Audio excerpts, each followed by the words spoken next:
En fait, il y a environ 25 000 enfants qui ont été injectés entre mai 2021 et décembre 2021 avec des doses adultes, puisque les doses pédiatriques n'existaient pas encore. Et personne n'en parle. La France est le dernier pays au monde qui ne réintègre pas les personnes non vaccinées de tous les métiers. Le côté absolument malhonnête et injuste, puisqu'aujourd'hui on sait très bien qu'un soignant vacciné positif a le droit d'aller travailler. Ça lui donne presque un droit à contaminer. Bonjour. Je suis vraiment très contente de vous revoir à Strasbourg. Ah oui, c'est vraiment le hasard. Nous nous sommes vus à Paris, au Sénat. Et voilà, vous êtes en Alsace et à Strasbourg pour quelques documentaires et je suis ravie de vous accueillir. Merci beaucoup de nous accueillir. Et aujourd'hui, on va parler, déjà hier, il y a plusieurs, soit rassemblements, soit manifestations, des victimes des effets secondaires du vaccin Covid. Ah oui, c'est vrai, partout en France. Partout en France, il y a des collectifs, il y a des initiatives qui rappellent les effets secondaires des injections, mais aussi des rassemblements des personnes qui sont suspendues, qui ne peuvent pas travailler depuis septembre 2021 et qui souffrent et qui veulent se faire entendre. Et vous, vous êtes sénatrice. Oui. En tant que sénatrice, vous avez aussi beaucoup défendu justement tous ces soignants suspendus, même des victimes. Oui, en fait, j'ai pris la position de la réflexion et très vite, je me suis rendu compte que tout n'était pas si clair qu'on voulait bien nous l'expliquer. Et que lorsqu'on avait un avis différent et qu'on demandait plus d'informations, très rapidement la censure, la manipulation ont fait que ça a construit un doute. J'ai rencontré des chercheurs, des médecins et des personnes qui ont un avis critique sur cette injection de masse qui a été organisée, et c'est surtout l'arrivée du pass sanitaire, du pass vaccinal qui ont heurté ma vision de la vie en société. Et vous avez justement posé la question au Sénat un ministre cette année-là, février, c'est ça, hein, oui. Sur les effets secondaires pour les adolescents. Oui, oui. Qui sont des effets secondaires. Voilà, et puis j'ai demandé à ce que ces effets secondaires soient enregistrés, comptabilisés, fassent l'objet de statistiques et d'un suivi particulier, mais je n'ai toujours pas de réponse. Et surtout, j'ai questionné sur les jeunes enfants qui ont été vaccinés avec des doses adultes. En fait, il y a environ 25 000 enfants qui ont été injectés entre mai 2021 et décembre 2021 avec des doses adultes, puisque les doses pédiatriques n'existaient pas encore. Et personne n'en parle, on essaye de mettre une couverture là-dessus, mais ces enfants-là, il faudrait suivre leur état de santé d'une façon très très précise, parce qu'ils n'avaient pas à être injectés, c'est une faute. Ils n'avaient pas à recevoir des doses adultes. Il y a même des enfants de moins de 5 ans qui ont reçu ces injections. Là, ça me paraît vraiment très grave. C'est-à-dire qu'il y a 25 000 enfants qui sont vaccinés, mais avec des doses qui n'est pas adaptées. Non, exactement. Et c'est la vérité.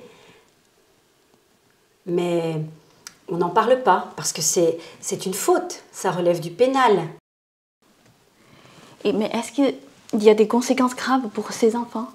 Nous ne le savons pas, puisque personne ne les suit et ne communique. Nous ne le savons pas. Il faudrait identifier ces enfants et les suivre et voir réellement quelles peuvent être les conséquences. Quel est leur état de santé. Et est-ce que maintenant, il y a certains effets secondaires, c'est déjà reconnu ou pas? Dans la globalité et dans la population, bien sûr, les effets secondaires, notamment sur les menstruations, sur les désordres féminins. Enfin, la ANSM commence à les reconnaître, mais il y en a bien d'autres. Les zonas, les myocardites, les accidents cardiaques, les paralysies, les maladies neurologiques. Alors là, moi, je ne suis pas médecin, c'est pas mon rôle, mais en tout cas, bien sûr, beaucoup de médecins rapportent les désordres de santé de leurs patients. Et Sénat a lancé une enquête pour ces effets secondaires. Exactement, mais qui a été pour le moment arrêtée.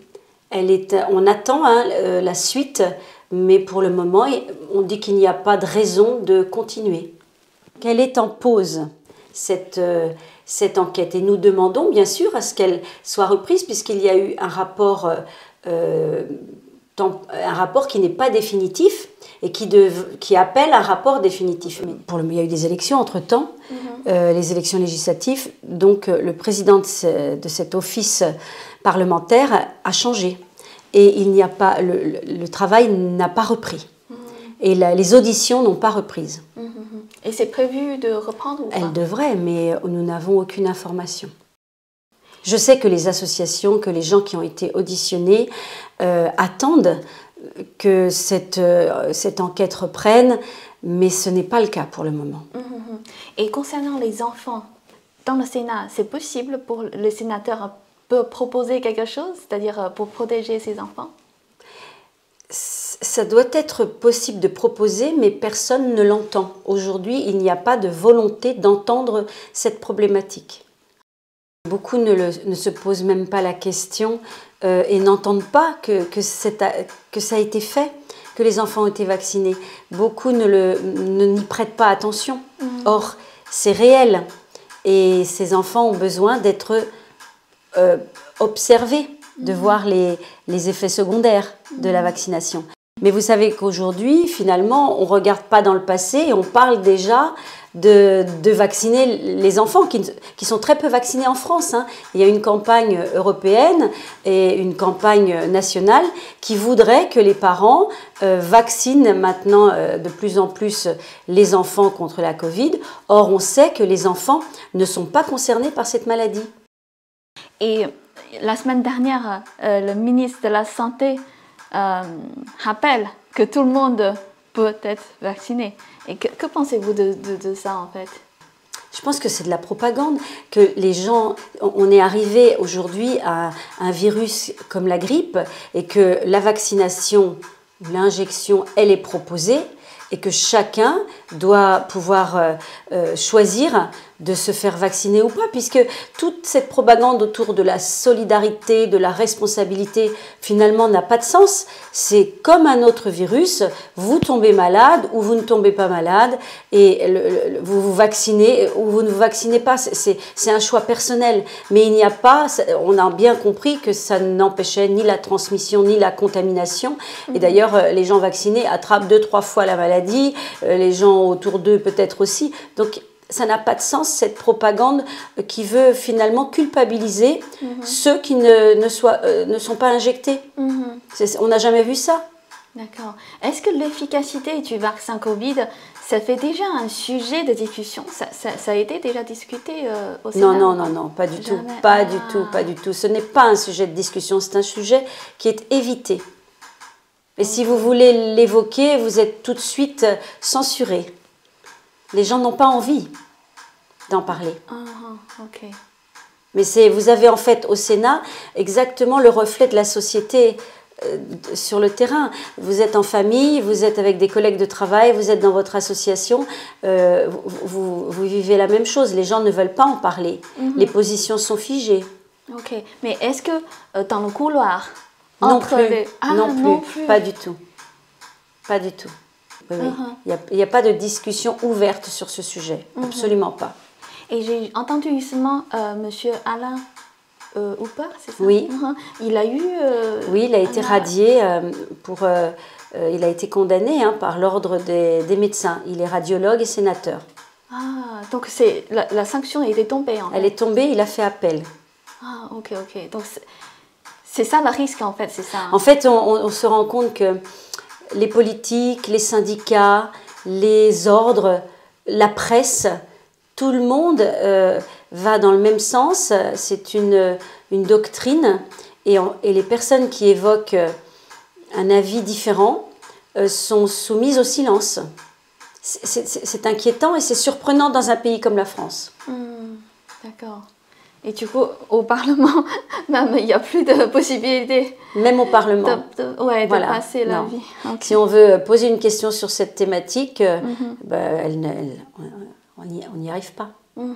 Et vous, personnellement, comme en tant que représentant du peuple, est-ce que vous avez recueilli pas mal des témoignages des victimes? Énormément, énormément. Et j'en reçois à ma permanence ici en Alsace des gens qui sont à la fois suspendus, qui ne peuvent plus travailler et qui ont été en fait sur le front au moment où c'était le début de l'épidémie et qui aujourd'hui sont très maltraités et vivent, disons, dans l'obscurité parce que personne ne les comprend. Et aussi des gens qui se sont fait injecter et qui ont des effets secondaires handicapants, qui sont malades. Oui. Ah, ok. Et je me souviens, il y a un moment, le sujet justement de réintégrer les soignants suspendus, ça a été discuté. Et à l'Assemblée nationale. Ouais. C'était à l'Assemblée nationale et vous avez vu que le gouvernement a organisé la suite des discussions et des débats pour que ce vote n'ait pas lieu. Mais c'est vraiment, vraiment scandaleux, c'est une supercherie. Le projet de loi va être repris, la proposition de loi, pardon, va être reprise mi-janvier et va revenir donc dans l'hémicycle de l'Assemblée nationale. Ah, ok, donc c'est possible que les soignants soient réintégrés? Si les différents partis politiques réussissent à, ensemble, aller dans le même sens. Ce qui était le cas là, hein, c'est le gouvernement qui a en fait par un jeu déposé 200 amendements en très peu de temps pour bloquer le déroulement légal des débats. S'ils n'avaient pas fait ça, si les ministres n'avaient pas fait ça, la proposition de loi aurait été votée et ils auraient pu être réintégrés. Donc c'est de la punition, c'est de la manipulation, ça n'a plus rien de sanitaire. Là, les soignants sont devenus des boucs émissaires, où on ne veut pas reconnaître qu'on s'est trompé, ou on ne veut... C'est incroyable, puisque la France est le dernier pays au monde qui ne réintègre pas les personnes non vaccinées de tous les métiers. Pompiers, le médico-social, les militaires, l'enfance, les gendarmes, les médecins, parce qu'il y a tous ceux qui sont dans les hôpitaux, mais il y a aussi toutes les spécialités de médecine libérale qui sont empêchées de travailler. Ok, donc vous dites la France est le dernier pays au monde. Oui. Au monde. Oui. C'est incroyable. C'est incroyable. C'est triste aussi. Et c'est très très triste et j'ose espérer que les Français vont réagir. Il n'y a plus que les Français eux-mêmes qui peuvent réagir pour mettre fin à cette injustice et absurdité. En fait, là, le côté absolument malhonnête et injuste de ne pas permettre à ces gens de reprendre leur travail. Puisqu'aujourd'hui, on sait très bien qu'un soignant vacciné positif a le droit d'aller travailler. Ça lui donne presque un droit à contaminer. Finalement, puisque la personne qui n'est pas vaccinée et qui n'est pas malade, qui n'est pas positive, on lui interdit de venir travailler. Ça veut dire qu'on favorise la contamination, parce qu'à côté on voit que nous manquons de médecins, que nous manquons de personnel dans les hôpitaux, que dans le médico-social les psychologues sont débordés et la santé mentale est au plus mal et les personnes voudraient revenir, certaines ne reviendront jamais, elles ont été trop maltraitées, on les entend. Mais d'autres voudraient continuer à mettre leurs compétences au service des gens qui en ont besoin, mais on ne les autorise pas. C'est bizarre, c'est incompréhensible. Et en France, les soignants concernés, c'est 15 000 Alors, il y a certainement autant de personnes, mais en plus, le message gouvernemental, c'est mais en fait, ils ne sont pas nombreux, c'est que quelques irréductibles petits Gaulois. Ce n'est pas vrai, ce n'est pas vrai. Regardez, là, il vient d'avoir 30 heures de doctoton organisé, et vous avez toutes les 10 minutes le témoignage de quelqu'un qui ne peut plus travailler. Eh bien, écoutez, c'est renversant les témoignages et ils sont bien plus nombreux qu'on veut le faire croire, mais ça aussi c'est une fausse information pour minimiser le problème et faire croire aux Français que non, mais ce sont des illuminés, ce sont des complotistes, mais non, ce sont des gens comme vous et moi qui d'ailleurs ont toujours travaillé au service des autres la plupart du temps et qui souffrent beaucoup de ce rejet et de la malveillance à leur encontre. Et à part de ça, parce que la semaine dernière, le 5 décembre, le Sénat a adopté un amendement sur on peut dire la transparence des cabinets de conseil, comme les McKinsey. Oui. Apparemment, les cabinets de conseil privés ont pris beaucoup d'influence sur les affaires, on peut dire politiques publiques. C'est ça. Et on peut dire le contrat est doublé. Et aussi, le montant a été passé 1 milliard d'euros en 2021. Et vous avez observé aussi ce type d'influence croissante, ces cabinets? Moi, je ne l'ai pas observé, mais on peut l'imaginer. Il y a eu une enquête, une commission d'enquête qui a été faite par le Sénat et qui a prouvé cette influence grandissante des cabinets de conseil au sein de l'État. Et qui a demandé à ce que les choses soient plus contraintes. Or, on voit bien qu'en 2021 ou en 2022, alors que le gouvernement s'y était engagé, les contrats avec les cabinets de conseil sont toujours là.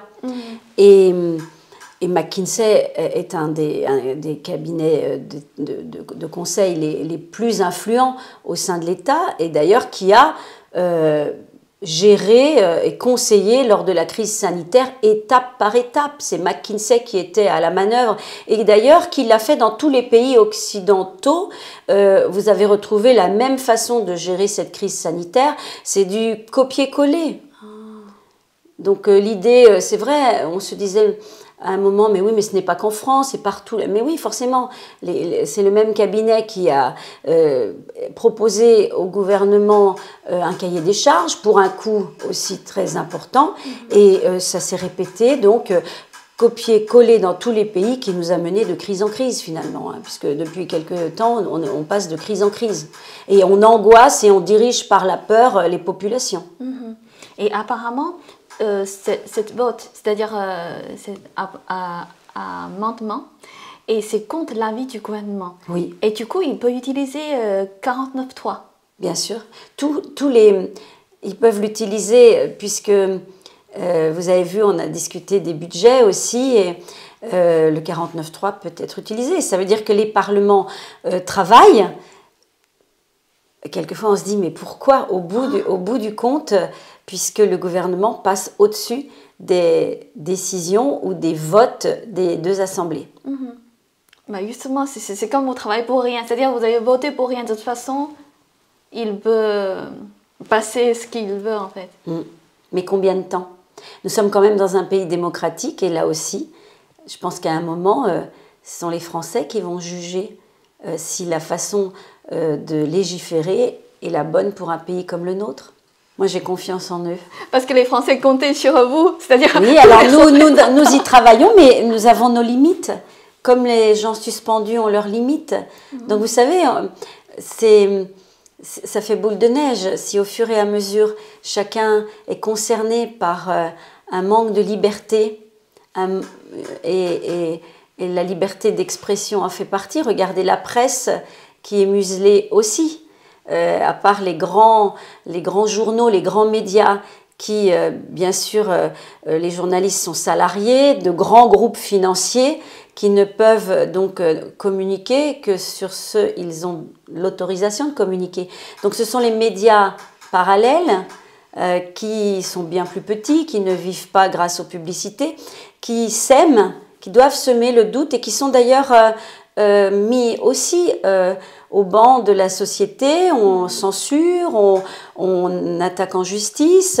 Voilà, vous avez vu là entre guillemets l'affaire des fact-checkers avec Fact and Furious, où très vite on a tout caché pour ne pas que personne ne comprenne ce qui s'est passé. Mais en fait, on se rend compte que l'information est complètement unilatérale.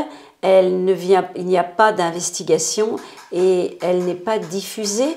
Moi, mon message, ce serait de dire aux parents de ne pas sombrer dans la peur qu'on veut diffuser, de garder leur droit parental et de décider pour le corps et l'esprit de leurs enfants. Merci beaucoup, Laurence.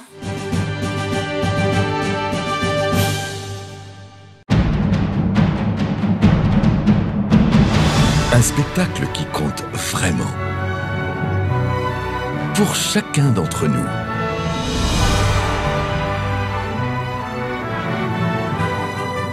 On l'attendait depuis si longtemps qu'il faut le voir au moins une fois dans sa vie. Réservez vos billets dès maintenant sur shenyun.com.